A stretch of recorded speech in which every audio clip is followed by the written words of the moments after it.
Hey, greetings, friends. Jacque Howard here, and thank you for taking a couple of minutes of your time to sit or visit and listen to myself and the wonderful human beings that I call friends who come onto my podcast, Jacque's Reach, Trenton 365, and in this capacity, bridge the vote to talk about things that they feel not talk about things, but express and share who they are, why they're doing what they're doing, and their plans for that.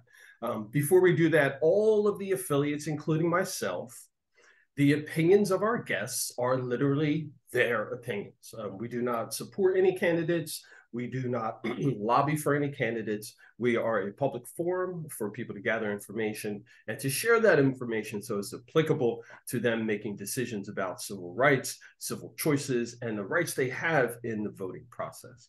With that being said, it is now time for me to bring on my friend Algernon Ward, and I'm going to say that straight up because many years ago when I fell into doing radio and TV and being more civically aware, Algernon is one of the folks that was first people said you should talk to him. And then they said, once you talk to him, ask him some questions, etc. So we got a chance to meet each other and talk not only civically, but also about his professional career. He's a scientist. We're going to have him talk a little bit about that. And then we're going to have this conversation morph into his candidacy for the North Ward City Council in the Trenton City Municipal Elections happening Tuesday, November 8th, 2022. Algernon Ward, welcome back. Excuse me, welcome back, friend. So nice to see you. And I want to tell you straight up, I'm loving the shirt. It reminds me of the true superheroes. I'm sure you can tell me a little bit more about it. But it also it's a reflection, I think, of the pop art. And I can see some art on the wall in the back of the house. You are a very, very fine to the nines dresser at times. So can you just tease us about this this awesome shirt that you have on? Well, I saw the shirt. It's a little Marvel kind of a shirt. It's a little bit playful and relaxed. That's me as a person. I like to think of myself being that way. And just want to be a little bit informal. Thank you for noticing my art on the wall, but it's kind of a reflection of the things that I hold valuable. I'm always a promoter of the arts. I've been in theater and music myself. I was in a band for many years. The arts are to enhance life, and they're to elicit feelings. And to the degree that you can use it to inspire thought in people and inspire them, that's the purpose. So I have a lot of fun with it. It's comforting and inspiring to me. So yeah, I go out there with that. No problem. Absolutely. Now, I'm not going to let you just slide past the wonderful education work that you've done in reenactments and being a reenactor, and your film work and your spoken word work and your other performances with that. So can you please touch on that a little bit more, the artistic and creative side, in particular the reenactments that you do? Well, yeah, in my earlier in my life, I was a Boy Scout and all that kind of stuff. Became enamored with all the camping and doing those kind of things, and I think that actually helped me a great deal in learning how to be self-sufficient. When you're camping and things, you have to learn how to do a lot of things for yourself without all of the conveniences of city life, and I really took to that a lot. So. And I also developed a interest in history. And a friend of mine, Fred Minus, was doing Civil War reenacting, and I was curious about it. And he actually introduced me to a museum where we had a lot of African American history about the Civil War there, and I was really taken by it. And then I went to a reenactment, and I was done, because it was like walking back in time. I mean, reenactors are dead serious about recreating particular time periods. So it was right over in the Chamonix Park. I went over there, and man, I was walking to the encampment. It was like a time machine. It really was. I mean, everything was authentic to the time.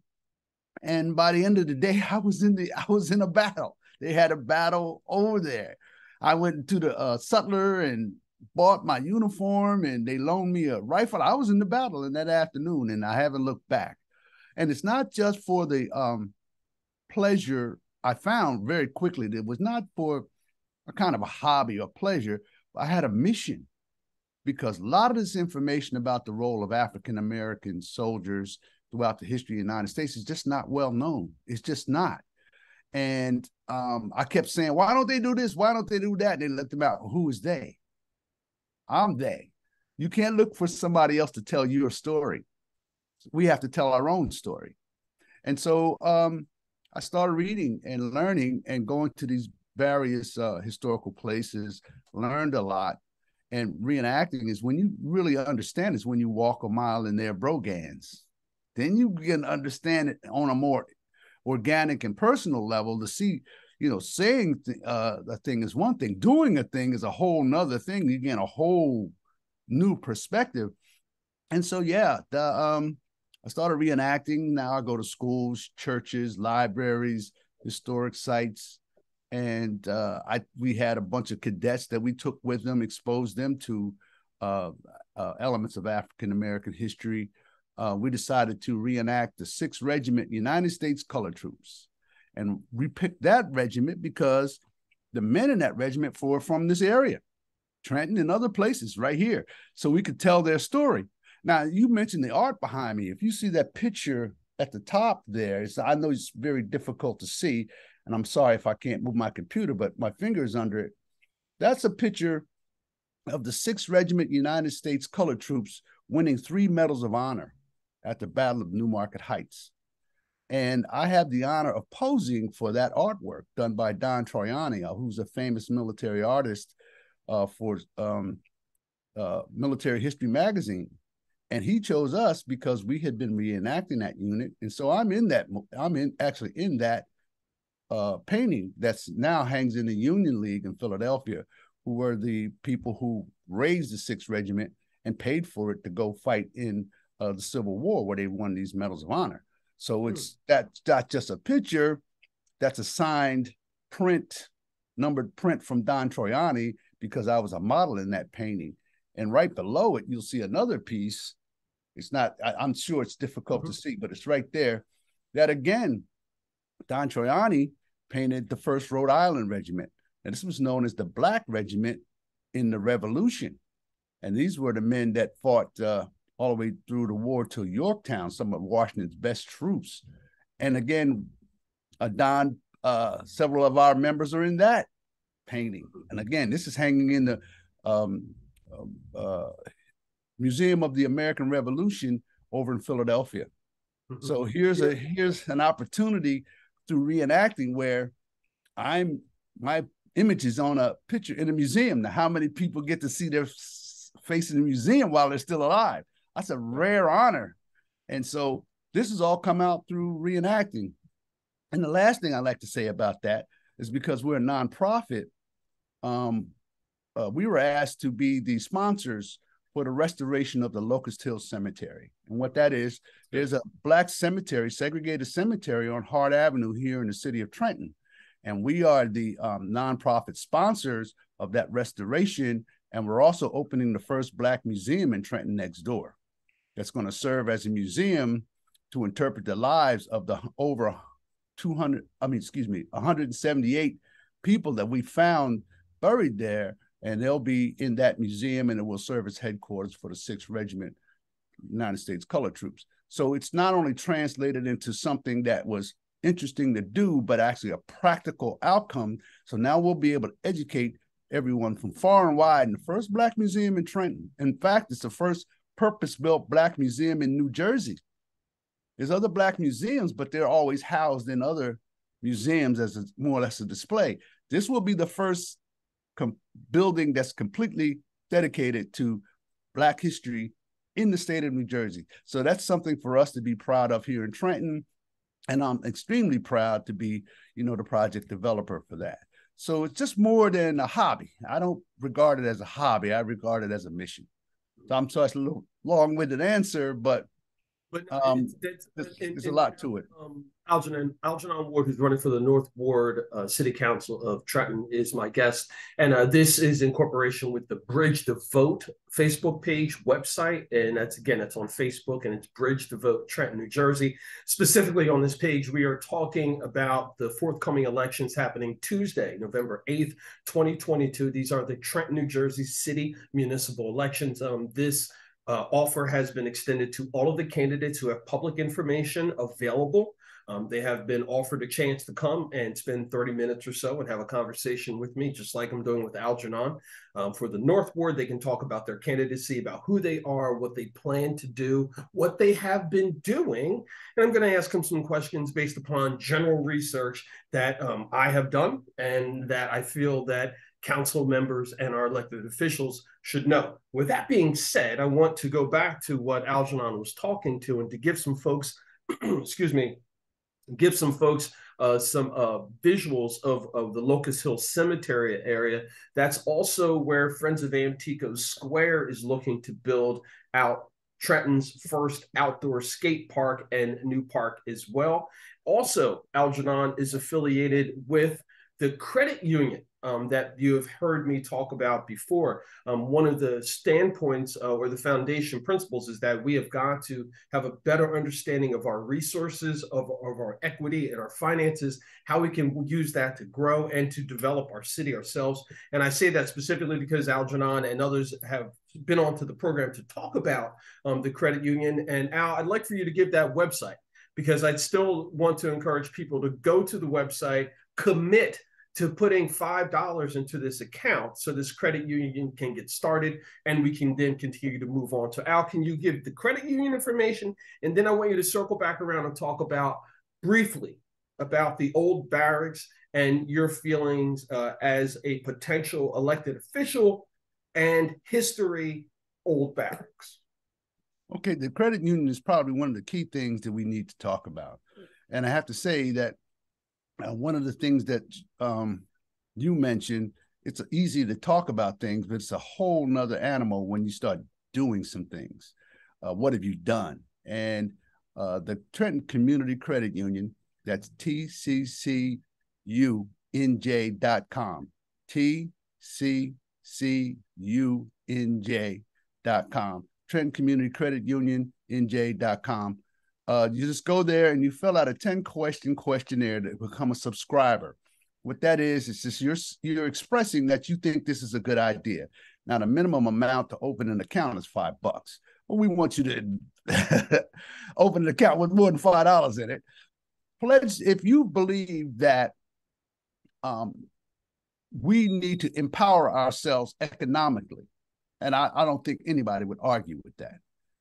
But we actually have the resources to finance ourselves, but we put them in institutions that do not invest in our community. They have no particular interest in these banks that are from all over the country and all over the world. TD Bank is Toronto Dominion. That's a Canadian bank, but many of us have our accounts there, and they don't have a particular interest in building up Trenton. They're just a commercial institution, and any bank that you name is going to be the same thing. They're owned by stockholders. But with a credit union, when you become a member, you're the stockholder, you're the owner of that institution. And we actually do have the money right here in our own communities to be able to focus that money, those resources back into our town, the lending for mortgages, car loans, student loans, whatever financial needs you have, you'll be able to come to this institution that you own and get all the same banking services you would get anywhere else.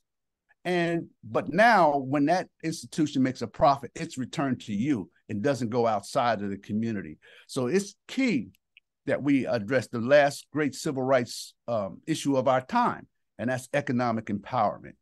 We turned that corner, and that's the last key to what's holding us back as a community, because when we can call our own shots, when you're not depending on anyone else for your economic well-being, then you can call yourself free. So I would encourage everyone, if you live in the city of Trenton, if you live, work, or a student in the city of Trenton, just all we're asking for you now is to indicate that you'd be willing to join this credit union, because that's part of our chartering application. We have to demonstrate that there's sufficient interest. And that's how you do it. You have to take an action step. Don't talk about it. You got to be about it. You got to go and take 3 minutes. It takes 3 minutes to fill that out. And if I'm challenging all of you out there with a conscience who understand that money is the key in a capitalist society, let's lose our money for our own benefit. And I forget the second part of the question you asked. It would be for you to loop around and talking about your experience in reenactments, right, the old barracks, and how that ties into the candidacy. And what I'm leaning towards is tourism dollars, etc. Absolutely. Well, that's one of the greatest assets that Trenton as a city has, is its history. Of course, this is the place where Washington famously attacked the Hessians on Christmas Day, 1776, which was the turning point of the American Revolution. The colonial army had been losing up to that point, and enlistments were up. They were out of money and supplies, and he threw a Hail Mary. He says, we got to do something or this whole cause is over. And what can we do? We can do a surprise attack on the Hessians that are in Trenton. And they were housed in the old barracks and other places, but that was their main headquarters. Well, that's what he did. He crossed the Delaware in the middle of the night in a storm, which no one expected, and he attacked the old barracks. Well, why is that important? Because not only was it the turning point of the American Revolution, it is only one of two left in the whole North American continent. One's in Trenton and other one's in Canada. So we have a historic asset right downtown Trenton, and people will come to this. And when we start doing historic tourism, the old barracks is one. We also were talking about doing a visitor center at the Battle Monument. We're also going to have our Black Museum on Hart Avenue opened up. We're looking about refurbishing the Carver Y and the Higbee School. So now when you come to Trenton and want to go on a tour, you can come and go to these various places and see these historic things that we have there. And so people will come. I've gone to a lot of other places, Williamsburg, Virginia comes to mind, and other places like that. They make a mountain of money. Now, this is not going to be anything like Williamsburg, but we have as many historic assets here in the city of Trenton that we could talk about ad infinitum that other places don't have. And it's one of those things that can never leave. See, your history will always be here. And so we need to take full advantage of it. And people will come. If you build it, they will come. And we have places all over the city of Trenton that could claim a high historic value that would attract tourism. You know, we have a hotel we would like to see back in function, and people will come there. So we actually have a very storied history here in Trenton. Trenton makes the world takes. So not just during the Revolution, I can point to a strong Civil War history, World War I. One of the first Americans to win the Croix de Guerre in World War I was a guy named Needham Roberts. He lived on Wilson Street in Trenton. He was one of the first two Americans to win that medal in World War I.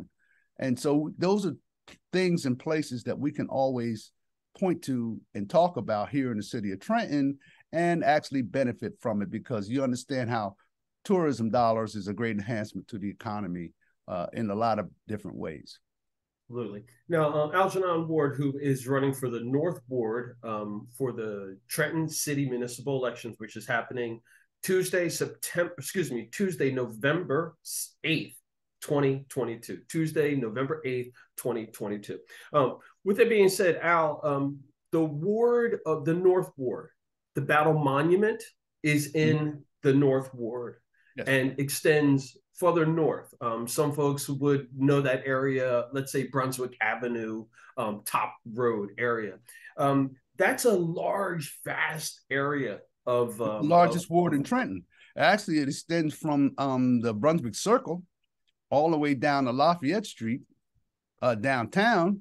And because of the gerrymandered way that they drew the lines this last time, it actually extends to what we often think of as the South Ward, down on Union Street and Lamberton Street, the Mill Hill, and as far east as Greenwood Avenue, and as far west as Calhoun Street. So it's the largest, most populous ward in the city, and it's most diverse because it incorporates the Polish community, the African community, African-American community, Hispanic community, the downtown area, industrial zones. It reaches over into the East Ward. Now, I was just talking about Hart Avenue, Clinton Avenue. That's all part of the North Ward now.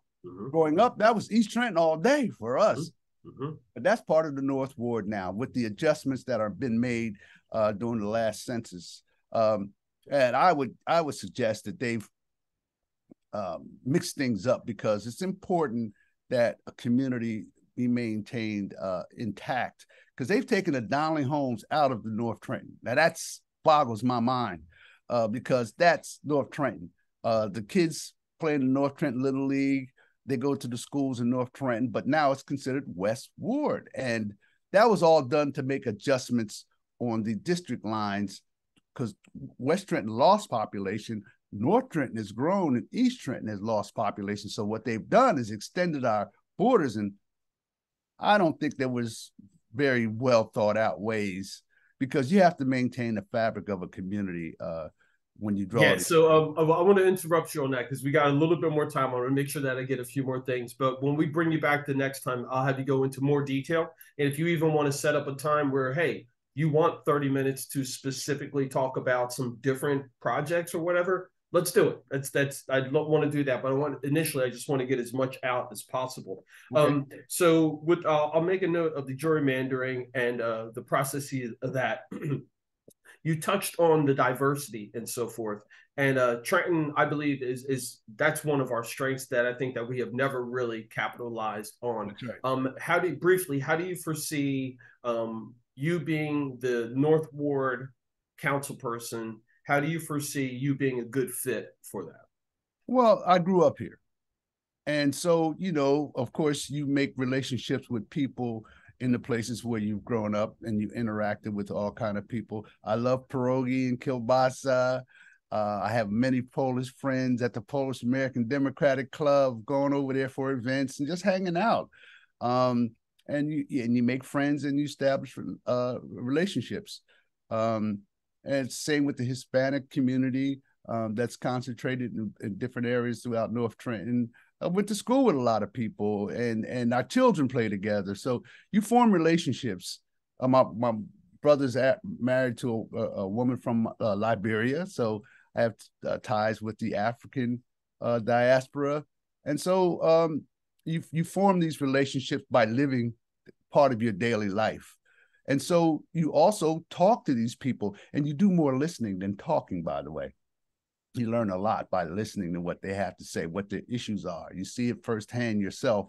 And now when you go sit down and decisions are being made, you have a background understanding of how to address those particular issues and what issues need to be dealt with. You don't have to talk to me about the abandoned houses that we need to get rid of, or the roads, because I'm riding on those potholes myself.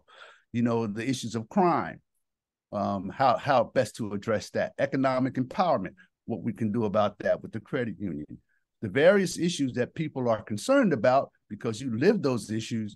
You're able to bring that as their representative to the city council. So when decisions are made, nobody has to school you on it. You know about it because you've lived it. You're being about it.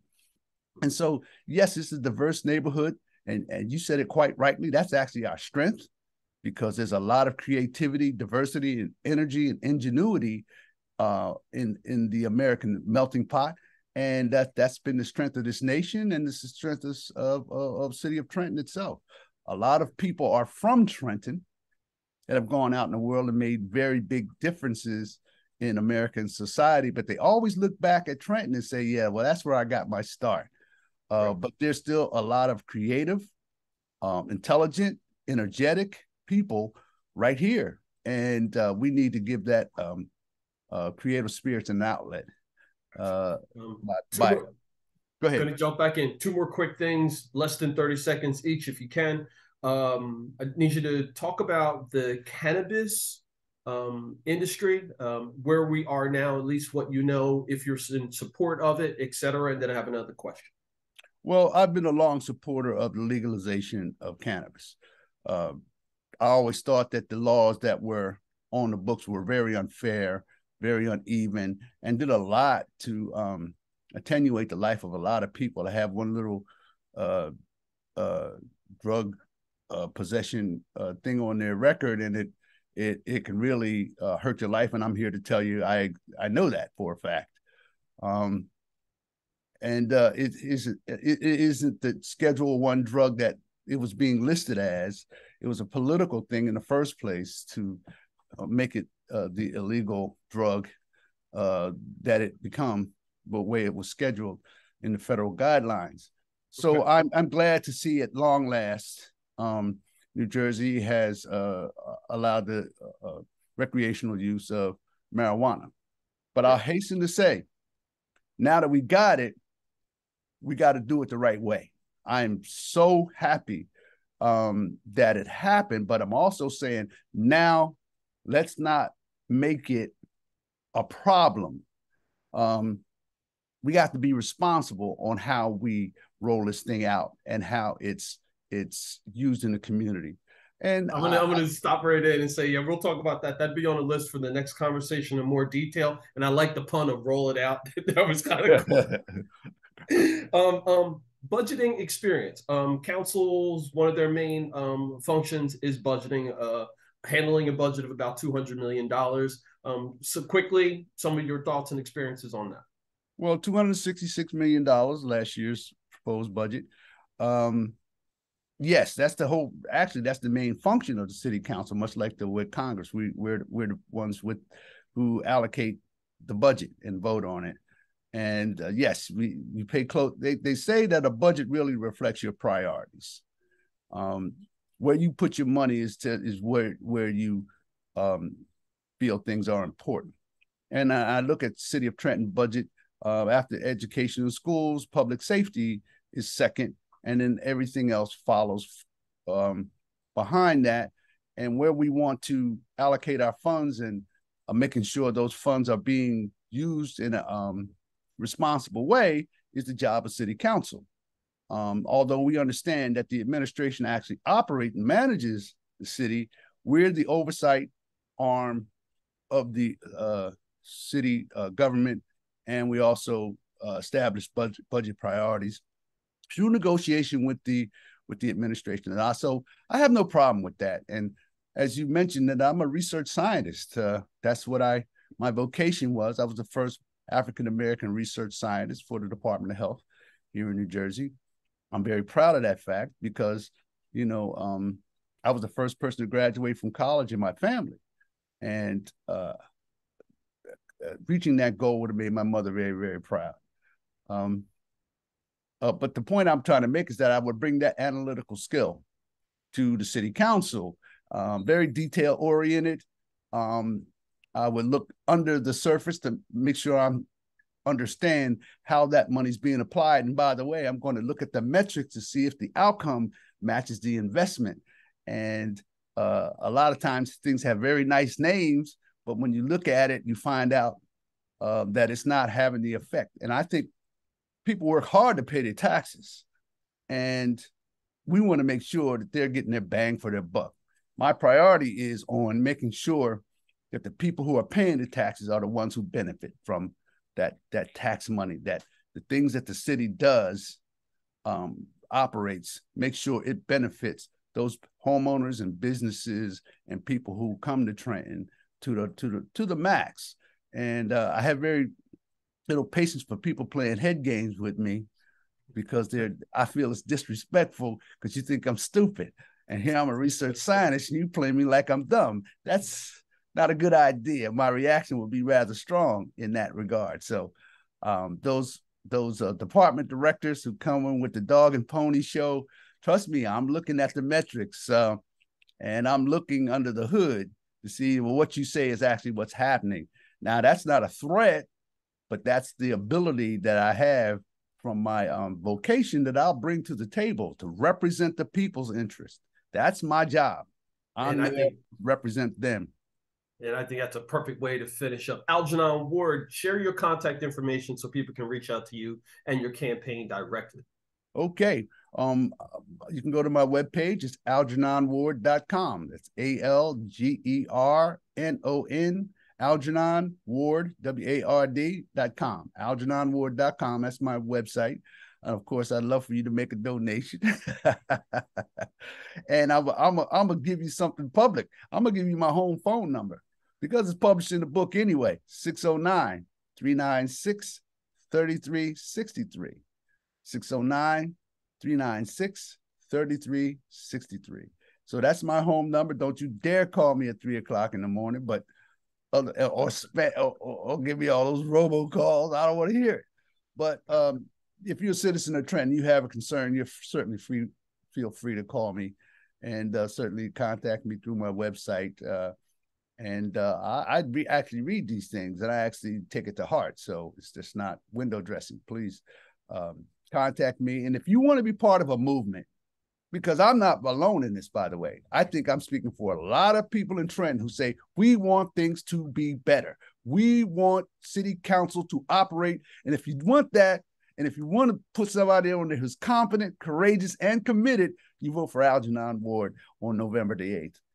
Awesome. Algernon Ward, thank you so much, sir, for your time, and look forward to having you come back to share a bit more about gerrymandering, budgeting, as well as the cannabis legalization that you support also. Thank you very much, and good luck on your campaign. Thank you, Jacque. Take care. You're welcome. And there you have it, folks. And finishing up, Trenton 365, IMGPH, Bridge the Vote, WIMG 1300, WPHY, and Jazz on 2 do not support any of the candidates. This is their opinions, and we're expressing this as a public interest platform. I'm Jacque Howard. Remember, it's always about justice, peace, and humility.